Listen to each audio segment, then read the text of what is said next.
Gürcüstanın müxtəlif regionlarında 13 qanunsuz ağac kəsilməsi və daşınması faktı qeydə alınıbdır. Kaxeti, Misxeti, Mityaneti, Samitsavaxeti, Samegrelo və Acaristanda 20 kub metrədək odun və 56 markalanmamış ağac maddi sübut kimi götürülübdür. Toplanmış materiallar müvafiq quruma göndərilibdir. Cari ilin 11 ayında ölkə üzrə 1653 qanunsuz meşə istifadəçiliyi faktı qeydə alınıb.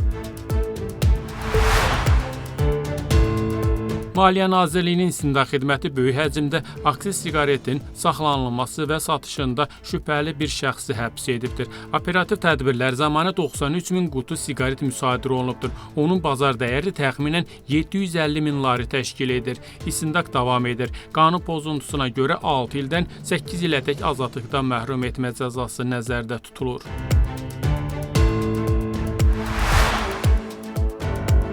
Tbilisi polisinin əməliyyatı ilə Rusiya vətəndaşı Oku narkotik vasitənin qanunsuz əldə edilməsi və saxlanılması ittihamı ilə həbs edilibdir. Şəxs axtarış zamanı bir bağlamada qablaşdırılmış klefedron adlı narkotik vasitə maddi sübut kimi götürülübdür. O 6 ilədək həbs cəzası ilə üzləşə bilər.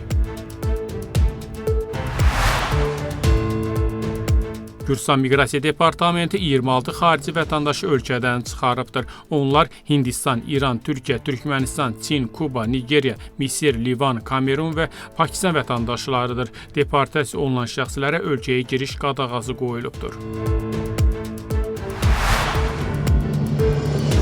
Gürcüstan Daxili İşlər Nazirliyi 926 kiloqram narkotik vasitəni məhv edib. Onların ümumi dəyəri qara bazarda 19 milyon laridən artıqdır. Məhv edilən narkotiklər arasında kokain, heroin, metadon, marixuana və digər psixotrop maddələr olubdur. Məhv prosesi müasir ekoloji standartlara uyğun həyata keçirilibdir. Baş prokurorluq və digər nazirliklərin nümayəndələri tədbirdə iştirak ediblər. Maddələr sübut kimi saxlanılıb və məhkəmə hökmündən sonra məhv edilib.